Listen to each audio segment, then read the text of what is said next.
Okay, dear kids, now let us see the process of entrepreneurship development कि हम लोग entrepreneurs develop कर भी सकते हैं या नहीं, या ऐसा कुछ है जहाँ पे हम entrepreneurs बना सकते हैं। तो पहले ना बच्चा सोचते थे कि entrepreneurs are just born, you cannot make them. Okay, like I'm not saying कि किसी साँचे में डाल के आपको बनाना है, but can we train some individuals to become entrepreneurs? तो यस, ये आज की तारीख में हम सोचते भाई ऐसा कुछ बॉर्न वॉर्न की जरूरत नहीं, कोई खून में लिखा होना जरूरी नहीं है कि आप एंटरप्रेन्योर हो। बट आज की तारीख में हम सोचते हैं कि आप अगर किसी इंसान को प्रॉपर ट्रेनिंग दो, प्रॉपर एजुकेट करो, जो कि हम कॉमर्स के बंदे ज्यादातर बनते हैं एंटरप्रेन्योर्स। ओके, तो yes, there is a 90% chance, और rather you could say 100% chance that the person will become a successful entrepreneur. So entrepreneurs are not just born, okay, but they can be made in today's world. How can we do that? By the help of training and education. तो how in terms of training, उनको proper एक instruction, मतलब schemes of instruction, जैसे कई बार experiments करवा सकते हैं, या हम लोग lecture methods से try करते हैं, कई बार तो हम लोग field work पे लेकर जाते हैं, आपको भी लेकर जाते होंगे आपके colleges दिखाने के लिए कि कैसे कोई industry work करती है। तो ये सब क्या है? ये सब पार्ट ऑफ entrepreneurship डेवलपमेंट है।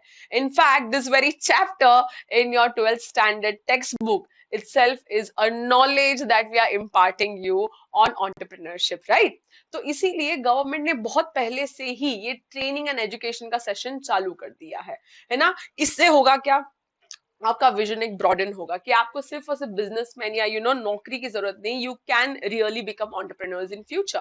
Okay, and providing suitable opportunities those people. ये ट्रेनिंग से हम लोग क्या करते हैं, लोगों को अपॉर्चुनिटी देते हैं कि वो लोग अपने ड्रीम को जी सके, है ना। 9 to 5 जॉब छोड़ के of course they can be the game changer in the society. Build necessary skills और एक्सपर्टीज, एक प्रॉपर ट्रेनिंग से आपको ये सब भी आ जाएगा। And we are imparting the knowledge of how an entrepreneur is different from rest other businessmen, or you could say businessmen are usually the entrepreneurs, however we are more innovative in that sense, right? Okay, इसके advantages क्या क्या है, simple.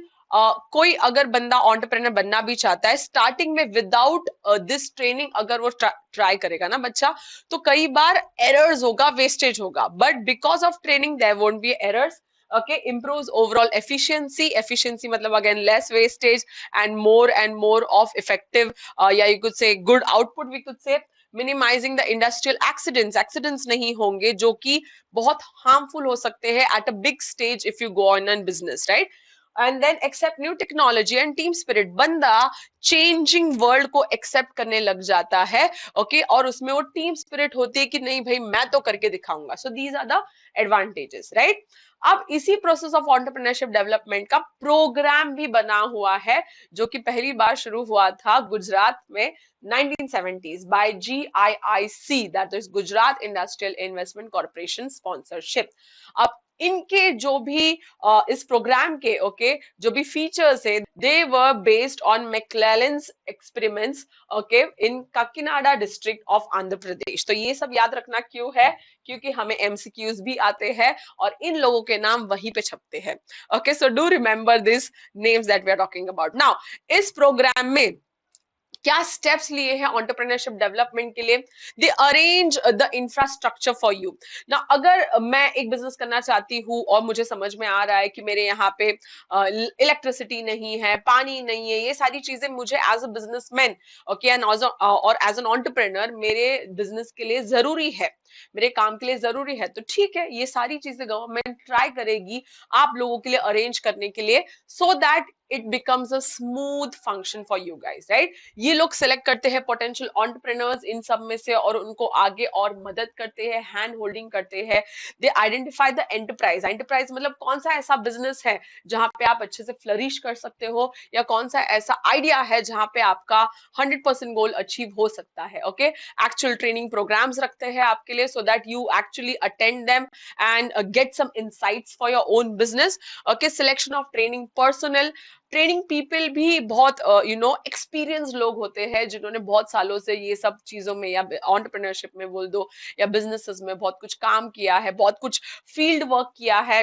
बहुत industries के नामचीन लोग हो सकते हैं, रियल बिजनेसमैन को भी आपके लिए एक जस्ट फॉर इंस्पिरेशन बुलाते हैं and they help you in this thing. तो ट्रेनिंग पर्सोनल मतलब जो बंदा आपको ट्रेनिंग देगा वो भी केयरफुली ये लोग सिलेक्ट करते हैं। मेथड ऑफ ट्रेनिंग अगेन कैसा होगा, एक्सपेरिमेंटेशन होगा, ऑब्जर्वेशन बेस्ड होगा, लेक्चर्स मेथड होंगे, सेमिनार्स होंगे, वर्कशॉप्स होगा, जो भी मेथड होगा ये लोग डिसाइड करते हैं। एक्चुअल ट्रेनिंग देते हैं और इधर ही आपका हाथ नहीं छोड़ते बट फॉलो अप जरूर करते हैं, मॉनिटर करते हैं, what ever you have learn our you really using that in your business, या वो थोड़ा बहुत काम आया या नहीं। So this is nothing but EDP steps, process of entrepreneurship development, right. अब यहाँ पे इसका ऑब्जेक्टिव क्या है इस एंटरप्रेन्योरशिप डेवलपमेंट प्रोग्राम का, ज्यादा से ज्यादा देखो ये सारी चीजों का फायदा किसको होगा बच्चा, ऑफ कोर्स कंट्री को ना, ऑफ कोर्स गवर्नमेंट को अच्छा टैक्स मिलेगा, कंट्री को अच्छा ग्रोथ मिलेगा। तो ये सारी चीजें देखने जाए तो थोड़ा बहुत इकोनॉमिक्स यहाँ पे आ जाता है। ऑब्जेक्टिव क्या है, to foster entrepreneurial growth in the country. हम चाहते हैं rather than be a job seeker, be a job maker in the country, right? This is one of the biggest objective or aim of this entrepreneurship development program. Then optimum utilization of available resources। देखो resources हम पहले से ही पढ़ते आ रहे, बहुत scarce है आपके लिए, मेरे लिए और थोड़ा बहुत बिजनेस के लिए, और बिजनेस में इतनी ताकत जरूर है उसको ओवर यूज करके वेस्ट करने का, लेकिन नहीं होना चाहिए। और ये सारी चीजें या ये सारा जो प्रोग्राम है ये लोग बैकवर्ड रीजन्स के लिए ज्यादा अच्छे से लाते हैं so that they can be developed. वहां पे जॉब अपॉर्चुनिटीज बहुत कम होते हैं, तो rather than again being a job seeker be a job maker, वहां पे अगर कोई एंटरप्रेन्योर बन जाएगा तो ऑटोमेटिक वो बैकवर्ड रीजन ऊपर आ जाएगा। Generation of employment opportunities, this is one of the biggest thing that you have been studying from 11th in economics की कितना एम्प्लॉयमेंट का प्रॉब्लम है हमारे कंट्री में, और यहाँ से अगर वो सॉल्व होता है तो क्यों नहीं। इससे होना क्या है, हमारे कंट्री का ग्रोथ ही तो होना है economically, right. Development of small and medium scale enterprises, MSME जो हम लोगों ने ये भी पढ़ा है ओके इन 11th स्टैंडर्ड, तो इसका ग्रोथ बहुत ज्यादा हो जाएगा। एंड इनका मेन ऑब्जेक्टिव वही है, छोटे मोटे बिजनेसेस को लार्ज स्केल तक लेकर आना और बढ़ते रहना, simple. So this is the process of entrepreneurship development.